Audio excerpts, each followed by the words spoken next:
عن العباس بن عبد المطلب رضي الله تعالى عنه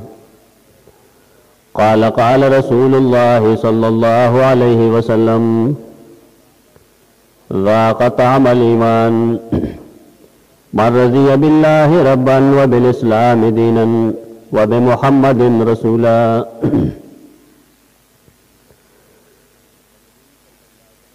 د نبی صلی الله علیه وسلم په باره کې چې د خلقو کم تصوراتو یا خیالاتو یا د عقیدې څه کمزوری وي تېرو دوه درې جمعو کې د هغې نه ما بحث کړو. رسول الله صلی الله علیه وسلم سره زمونږ څنګه تعلق پکار دی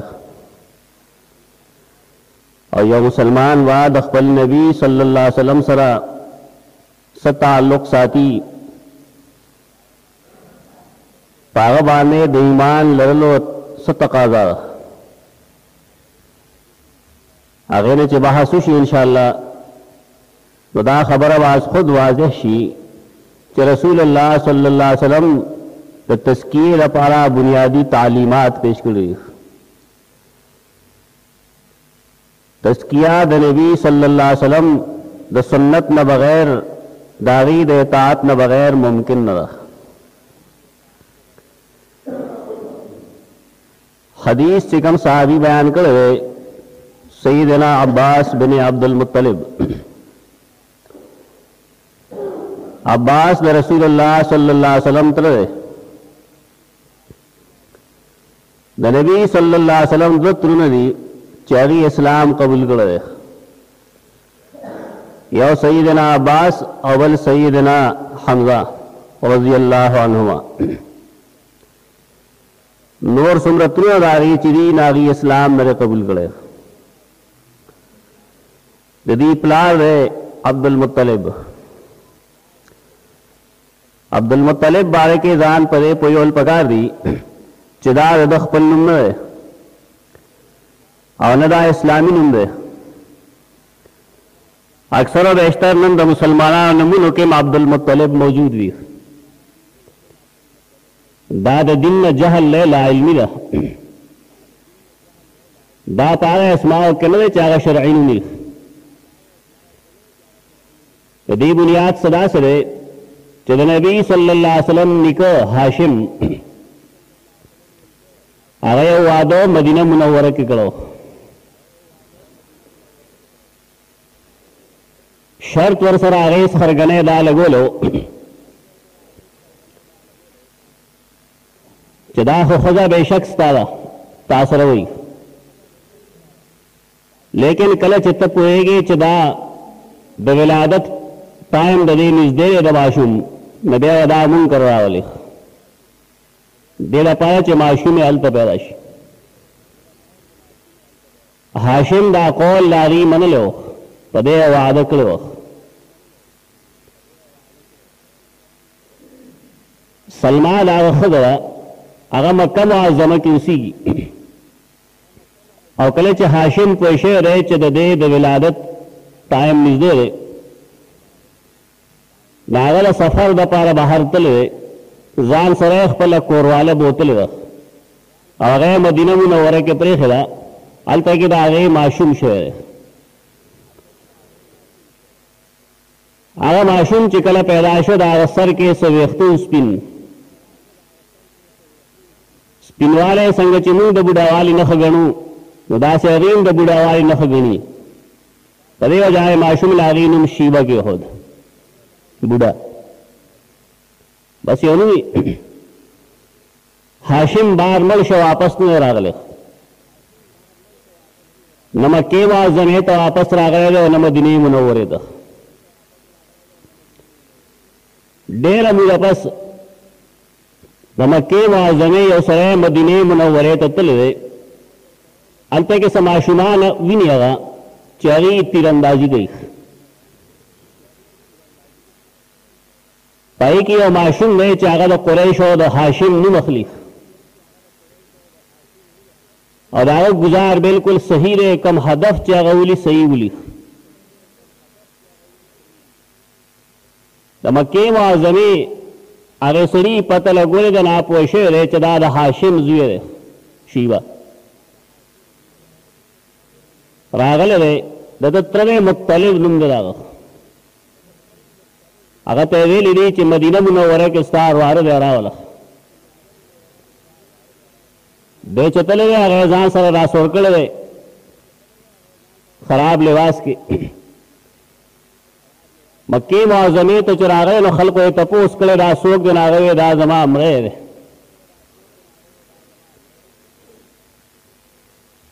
دا ازراحم مزاح ویلو ټوکې ګولې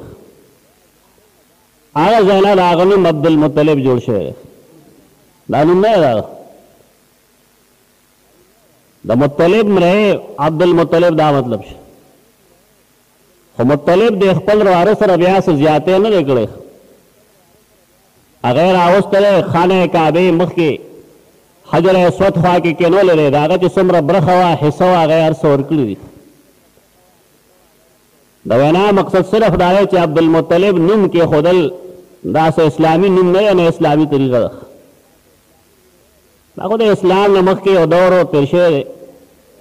خلقو په هغې کې ګنده غلط سلط نومونه به کېښودل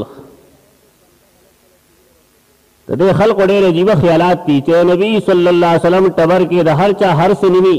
د هغه پیغمبر سره د مینې په توګه ږدي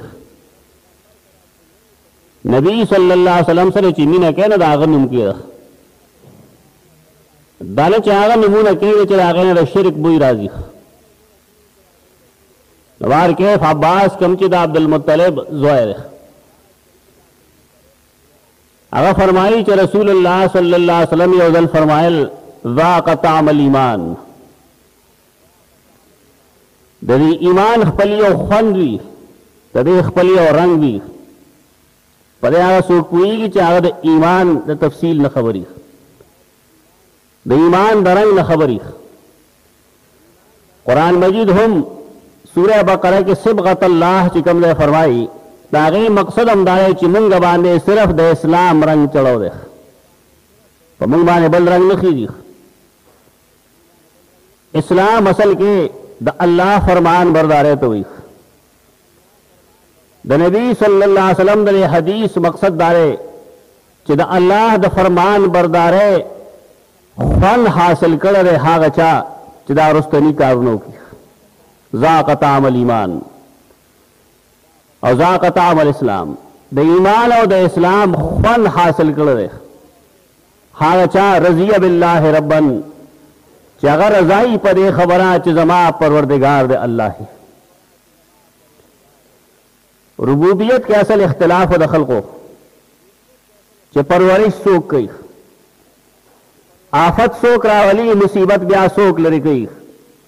اولاد څوک ورکوي او څوک یې اخلي مصیبت چې راشي نو د هغې لرې کوونکي څوک دی د عالم نظام څوک چلوي دې ته ربوبیت وایي کله چې دا ربوبیت انسان د الله له ومني یا د بل چا لپاره ومني نو د هغې لازمي نتیجه الوهیت چې د هغه لپاره به ته د الوهیت عقیده هم بیا ساتې یو سړی که دا تسلیم کي چې الله رب العالمین دی زما د نفع او د نقصان اختیار د هغه په لاس کې دی مال اولاد راکول مصیبت راکول تکلیف راکول خیر راکول شر راکول دا الله کوي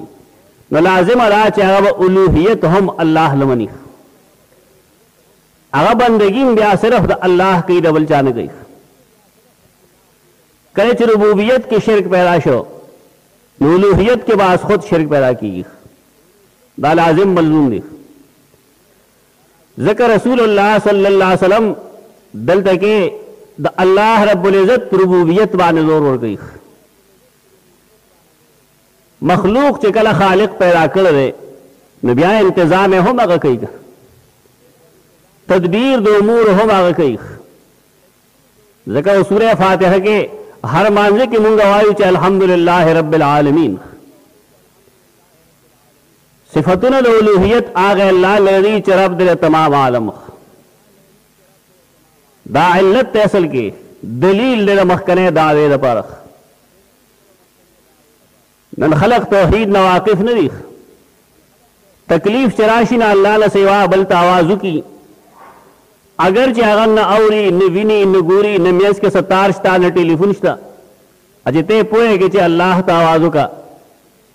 न दागा ड्रामा बनाई चे दा सड़े बाबागान न मनिख और दा पीरान न मनिख तो कमंग वर्ता हुआ जिता अल्लाह मने क्या जवाब नहीं आवाज गायबाना आवाज द अल्लाह रब्बुल इज्जत खुसूसियत गायबाना पुकार चे इंसान रा मदद शवी नहीं यौ जात तबोई चाहता अल्लाह होई मखलूक के बल सोक दासी निश्त रहे चे इंसान अगतरा मदद श गायबाना हुई कुरान और हदीस के रा खबर है बिल्कुल वाज़ेह दा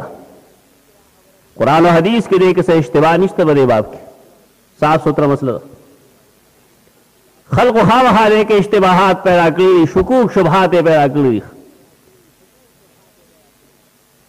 कलबई च कुरान मजीद करा दी च आइनूनी बिकुवतिन जुल्करनैन खल्क तो जमा इमदाद हो कहना दाखों में इमदाद दे तो तवायर अल्लाह न यरेगा इलम मप बड़े का होगा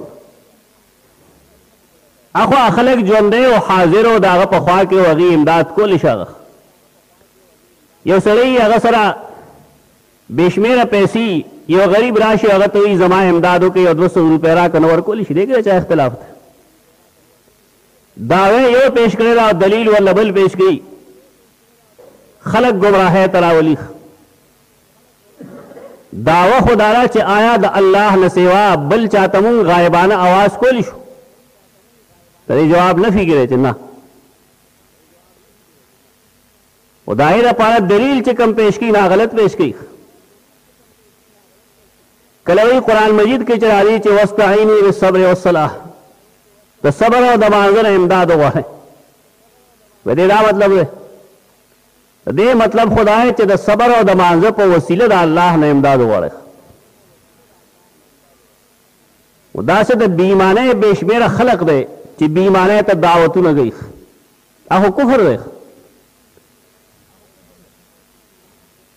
यो सड़े चिरागन इमदाद गुख्तेशी यो जात चिरागन इमदाद गुख्तेशी और हाजिर नहीं मैं इसके सजरिया नहीं दा आवाज रसे दो दा सिर्फ यो जात ते अदाकार कई अगर तो अल्लाह रब्बुल इज्जत वही जिक्र कुरान मजीद अगत अल मुस्तान वही बाहर के रुबूबियत दा मुस्तलजिम दे देला चे इंसान बागजात ब्या इलाह हम गणी कम जात चे सड़े मुरब्बी गणी मालिक दलफ और द नुकसान गणी आगजात ब्या माबूदम गणी दावली चे आम तौर खलक दावलिया किराम दुनुम नजर नियाज मनख्ती गई दारी कबर बाने गिलाफ चई जंड पे उतरी नोर बेशमेर अदा से हरकतों न की चिरागे ताल्लुक इबादत सरी विलायत सरेस ताल्लुक नहीं दागे यो सरे दा अल्लाह वली दा मतलब खुला चे इंसान दागद मनख्त होगी कुरान मजीद खोए तो हराम हुई हरा गसीस चिपागे दा अल्लाह न सेवा दबल द नजदीकत नुम दागे तायुन उकलेशी दबल पनुम बानेगा मुकर्रर कलेशी ने तवी माहिल बिही लिगैर अल्लाह और हराम भी और दा रुबूबियत खल्को गैर अल्लाह ले साबित कर ले ज़िक्र ब्या उलूहियत हम साबित ही दागा इबादत कई दागा तो कबर ने के चापेर तवाफ गई बल्कि दागा मजार दागा मकबरा दागा दा कबर पख्वा के ख्याल ला है दुआ कबली दा अल्लाह को लपाए तरजीवर की व्या दा अल्लाह पकोर के आगा आजिजी नहीं कही कमचे पकार रख दा टोल सिजुन अवली शुदा बेल राह रवे पैदा शुए रुबूबियत खालिक पले मखलूक लौर नबी सल्लल्लाहु अलैहि वसल्लम फरमाई द ईमान खन आग सरे हासिल लिशी च रज़िया बिल्लाह रब्बा चाग पदी खुशाल रे च जमा रब द अल्लाह तासो अक्सर बेशतर हदीस वारिदली द मिली ख्वा के जरता नाशिविए या मकबरा के नाशिविए نو دا به اورېدلي چې د مړي نه تپوس کي چې من ربک، او منه تپوس د بعض خلقو خیال نه چې دا به زبانی زوت کو پرچا سوال له بس ما تپوسو کی رب د سوګ زبان زما رب الله ہے ورته وایي دا حدیث ته ټول وګورئ نو بیا ورته ته پته لګېږي چې یو سړی چې د هغه عقیده کې نفاق موجود دی او جواب نشي کولی ایک یوازې د مسلمان حال خو نه یې لیکلی په کې دام لیکلی چې یقول المنافقو منافق نه هغه منافق نه دی مراد کوم چې عام منافق دی هغه منافق چې هغه د عقیدې منافق دی ناوسوي ها ها لا ادري زه نه پوهېږم چې زما رب څوک و چا ته رب ووایم یو ولی ته ووایم یو نبي ته ووایم کاکا ته ووایم بابا ته ووایم پیر بی ته ووایم چا ته رب ووایم لا ادري قال الناس قولا فقلته دا یې لوی بوت دی نن دنیا کې چې سړی سکار کوي نو په دې یره پرې یره خلق وسوي درې خلقو نه بالکل ارباب جوړ شوي ته به وایې ګنډې دا موت او حیات دا ژوند او مرګ دا رزق او بې رزقي دا ګڼې د مخلوق په لاس کې دي یو سړی چلېږي او د هغه کار صرف دا وي چې د خلکو په تابعدارۍ کې یو خبره کوي نو دی جواب نشي کولی دی به وایي قال الناس قولا فقلته خلقو څه خبره کوله ما هم هغه شان کوله یعنې زه پې څه پوهېدم نه زما څه اعتقاد نه و خو خلقو یو خبره کوله نو ما کوله دا سړی نجات نشي موندی ځکه چې نبي صلی الله علیه وسلم هغه ته د عقیدې منافق وایي یقول المنافق دا د انسان د عقیدې امتحان دی چې دنیا کې تا رب څه شی ګڼلی خپل زمینداری خپل پټې خپل دکان هغه د رب ګڼو که نه الله رب العزت د رب ګڼو یو پیر یو فقیر یو نبی خپل خواهش خپل آرزو خپل تمنا مخلوق هغه د رب ګڼو که الله د رب ګڼو دل چې سړی تیارې کوي نابدایي چې انسان وقتاً فوقتاً د خپلې عقیدې جاج اخلي هغه ګوري چې دې کې څه کمی راغلی چېرته کې ایمان د یو سړي په هغې باندې زنګ لګي که نه لګي په زړونو باندې زنګ راځي که نه راځي حدیث کے راضی رسول اللہ صلی اللہ علیہ وسلم فرمائی ان القلوب تصدع پدې زړونو باندې کله کله زنګ راشي هغه ایمان خفي پاتې شي د هغې په تقاضا عمل نه کېږي انسان بیا نه پوهېږي بیداري د هغې یو خو په دې راځي چې انسان قرآن ته متوجه شي قرآن تدبر سره لولي دا لوستل دا کم زمون خلق چې کوي چې ما 2 پارې ووې او ما 6 پارې ووې بلا تدبر دې ته فقها مکروه وي البرهان کې زرکشي لیکلی دی چې تکرهو تلاوت القرآن بلا تدبر د غور و فکر نه بغیر د قرآن مجید لوستل مکروه دی په دې به غور کې دا څه دي هغه کتاب چې هغه زړونو کې انقلاب پیدا کوي هغه په عقیده کې انقلاب پیدا کوي هغه په عمل کې انقلاب پیدا کوي ته پې پوهېږې نه ټیک ده مونږ دا منو چې د دې ثواب شته دی ځان له خبره ده هغه حدیث صحیح دی چې د قرآن مجید په لوستو انسان ته ثواب حاصلېږي هغې نه انکار نه کوو لیکن د قرآن کریم مقصد خو دغه نه دی مقصد خو د دې پوهه ده سمجھ دی عقیده کې انقلاب راځي قرآن مجید باندې چې یو سړي له قرآن مجید نه ورځي نو دی د مر ربک جواب به څه کوي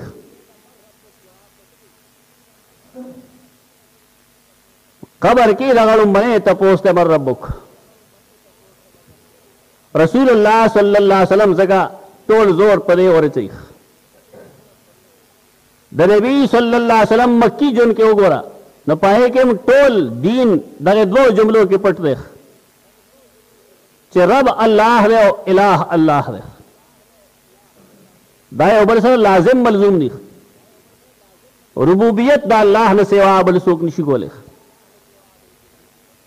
دا الله په دې ربوبیت کې د خلقو ډېر شکونه دي بې شمېره خلقو چې هغوی د دې دعوې کړې چې انا ربکم الاعلی زه لوی پروردګار یم دا زه کوم دا زه کوم قرآن مجید د هغې امثال ښودلي دي د هغې نتیجه هم ښودلې ده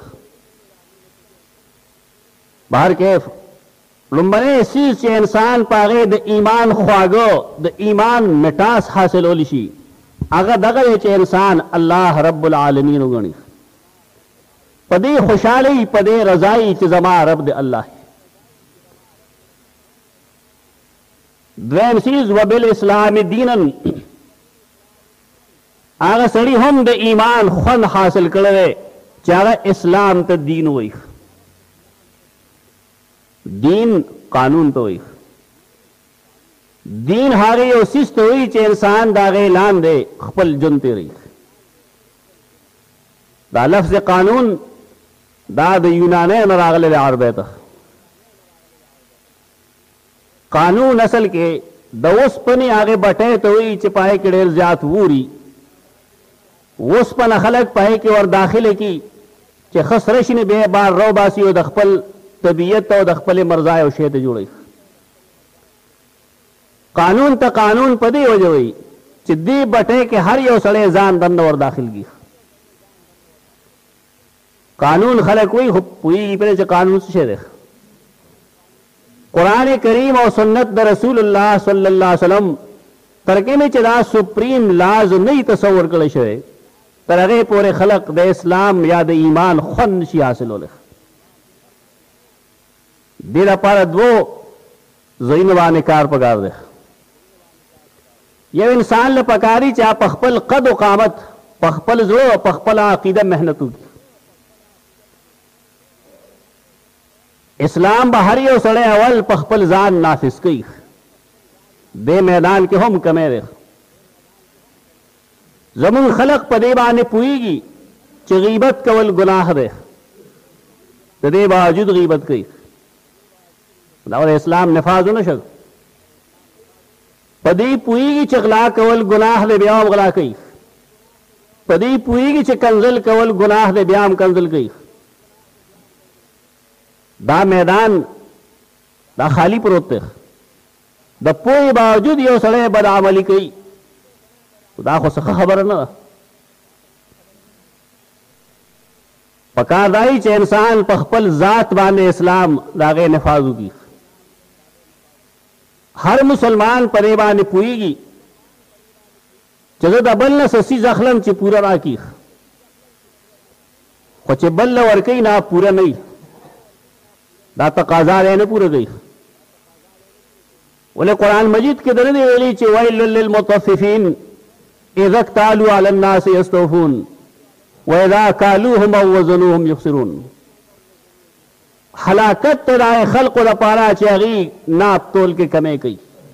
خلقو نه چې اخلي نو پوره مطالبه کوي چې ماله پوره راکړه خو چې بل یې ورکوي نو بیا کمی کوي په ناپ کې هم کمی کوي په تول کې هم کمی کوي د اسلام دا بنیادی څیزونه دا خو د هر انسان په خپل اختیار کې دي دا پتا حکومت نشي نافذ کولی دا به هر انسان په خپل قد باندې په خپل ذات باندې په خپله نافذ کوي په دې کې جبر نه چلی مونږ چې موازنه وکړو نو تقریبا په سلو کې لسکم سل برخې د اسلام داسې دي چې زموږ په اختیار کې دي دویم میدان هغه د حکومت دی هغه پهلو باندې بنیادی چیز هغه د امن و امان راوستل دي بیا د بعضې حدودو نفاذ دی یو سړی غلا کوي یو سړی قتل کوي یو سړی ډاکا چوي دې له سزا ورکول پکار دي یا بعضې داسې امور چې د هغې تعلق ریاست سره دی مثلا یو ځای کې قبر پوخ جوړ شوی دی بس خدا فیشن جوړ کو خلکو د خلقو مینه داره چې قبر دی پوخي او د رسول الله صلی الله علیه وسلم حکم داره سیدنا علی رضی الله تعالی عنہ ته وی ته لړ شه چې یو ځای کې تا داسې قبر ولیدو چې هغه د دریو لیشتو نه دنګ دی او مشرف دی خلک په عامه مقبره باندې پورته دی ناو نړوه درې لیشته برابر سیدنا علیم دې کار د پاره یو صحابي لیږو ورته تازه پاغه مشن لګم پکم چې رسول الله صلی الله علیه وسلم لګلم دا خالص د الله او رسول سره دشمنی ده د قبر د پخول اسلام کې څه تصور ده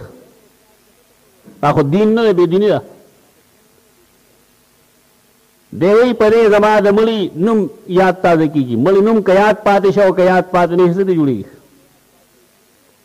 سله که ژوندی او که نه ژوندی هېڅ فرق نه غورځېږي په ځای د دې چې انسان په یو قبر 6,000 روپۍ ولګوي هغه د سپي په اروا لړی شي بلکې الټا الله پې خفه شي رسول پې خفه شي نو ښه دا نه چې دغه پیسې په یو دیني کار ولګي دې کې یو بل لوی جرم هم شته دی زمونږ د عامې مقبرې دا وقف دي په وقف مقبره کې ته قبضه ولګې او قبضه ده یعنې تا چې کله یو ځای باندې قبر پوخ جوړ کو دا خو چرته نه نړېږي بیا په کچه قبر کې فایده دا ده چې کله په دې 15 کاله او یا کاله تیر شي دی کې بل مړی ښخولی شي خو کله چې تا پر دې ځای قبضه کو د مثال به هغه سیدي چې سړی په دنیا کې پر دې سیز قبضه کی او ګناه دی وقف سیز ولې قبضه کوي دې کې دوه غلطۍ دي یو د الله د رسول مخالفت د سیدنا علی رضی الله تعالی عنہ د مشن مخالفت او دارنګې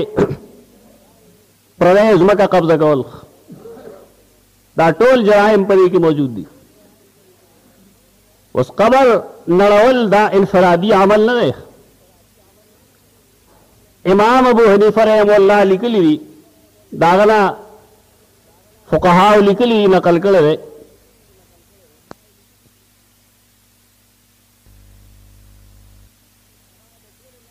چې هغه د ټولو نه مخکې دا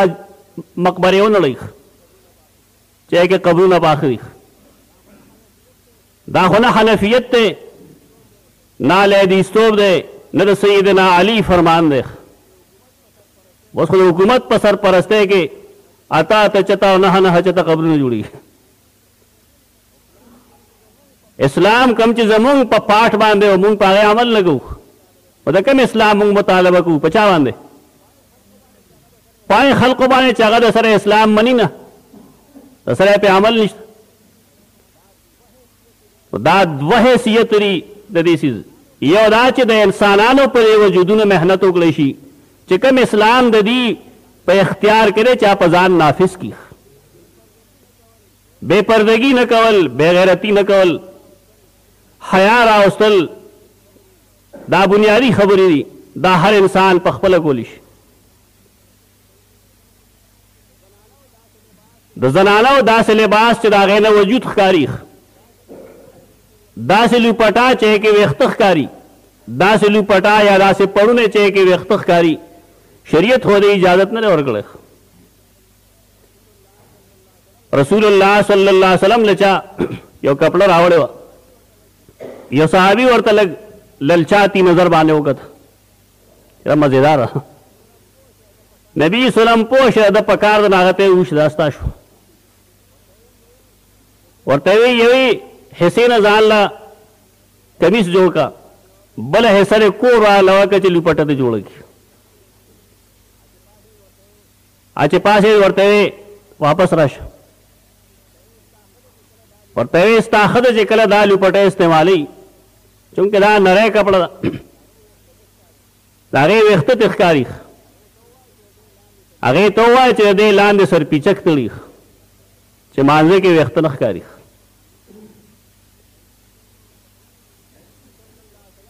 نبی صلی الله علیه وسلم د مسلمانې ښځې ویښته بار لیدل نه غواړي دا د هر انسان په خپل اختیار کې دي دې لپاره حکومت تاله نفاذ نه کوي بلکې زمونږ حکومتونو باندې خو د یهودو اثر دی هغې غواړي دا چې برهنګي بې حیایي دا پیدا شي بهر کې په دې دواړو میدانونو کې د مزید محنت ضرورت دی خصوصا انفرادي ژوند کې که دا هر انسان انفرادي ژوند د اسلام مطابق شي نو یقینا چې ډېرې کمې غلطۍ به داسې پاتې شي چې د هغې اصلاح بیا ضروري. او دریم سیز رسول الله وسلم دا فرمایو چې و بمحمد رسولا، زمونږ اصل کار دغه سره دی. هغه سړي د ایمان خوند حاصل کړی دی چې هغه محمد خپل رسول وګڼي صلی الله علیه وسلم. رسول هغه چاته وایي چې خلک د هغه هره خبره بغیر د چو او چرا مني، د هغه څه خبره کې د تغلیط امکان نه وي، د ګمراهۍ امکان پکې نه وي. یو شی چې هغه څنګه کړي هغه شان د هغه اطاعت لازمي. په مخلوق کې بل څوک داسې نشته دی چې هغه څه ویلي نو هغه د هر وخت واجب الاطاعت وي. دغه حیثیت دی د رسول، او دا لایق کېږي چې سړی د هغه اطاعت وکړي. زمونږ د رسول الله صلی الله علیه وسلم سره کوم تعلق چې دی هغه د هغه د اطاعت دی چې عبادت هغه څنګه کړی دی. عبادات د نبی صلی الله علیه وسلم اعمال بیا دوه قسم دي، ته مختصر وخت کې ټول نه پوره کېږي، په دې وجه انشاءالله د هغې بحث به وروسته کوو چې نبی صلی الله علیه وسلم کوم سنتونه دي د هغې دوه حیثیتونه دي. بعضې څیزونه خو داسې دي چې د هغې تعلق سنن هدا سره دي، عباداتو سره دي، هغې کې ارومرو د هغې اتباع لازم ده. بعضې څیزونه داسې دي چې د هغې تعلق عاداتو سره دی. په عادت کې د رسول الله صلی الله علیه وسلم اطاعت لازم نه دی، هغه د مستحب درجه کې. خلق په دې فرق نه پوهېږي، موږ به کوشش کوو انشاءالله تا پوهېږو. بعضې خلق یې ټول زور یې پټکي لتلي بدعات کې پټکې به والي، خلق ورته وایي چې څوک پټکې نه وي هغه پسې لمونځ نه کېږي. ولې راځي نبي صلی الله علیه وسلم اچولی، هغه خو لنګ هم اچولی نو تا چا لنګ که جواب نه ورځي غلی ناست دي. لږ لږ فرق کوه په دې کې. پټکې پسرول دا د نبي صلی الله علیه وسلم سنن هدا کې نه دي، دا خو یو عام طریقه و د هغې زمانې. عامو خلقو که هغه مسلمان او که غیر مسلم یو پټکې پسره و، لکه څنګه چې زمونږ ملک سیکان پټکې پسرئ، دا عادت دی، عبادت نه دی. دومره چې که یو سړی د نبي صلی الله علیه وسلم په اتباع کې پټکې وتړي الله به ثواب ورکړي، مستحب درجه کې. خو چې کله یو سړی دا وایي چې پټکي نه بغیر مونځ نه کېږي، دی مقصد دا دی چې دی پوهېږي نه په دې خبره، دی نه په دې پوهېږي چې دا سنن هدا کې دي او نه په دې پوهېږي چې دا سنن عادیه کې دي او نه په دې پوهېږي چې مستحب څه ته وایي. دا د علم خبره ده، انشاءالله دا وضاحت به آینده جمعه کوو بیا چې کم کم اعمال داسې دي چې هغه سنن هدا کې دي، کم کم داسې دي چې هغې ته موږ سنن عادیه وایو، د هغې تعلق عاداتو سره دی. په هغې کې یو اختیاري که یو سړی یو باندې عمل کوي یا په بل باندې عمل کوي نو دواړه جایز کېږي.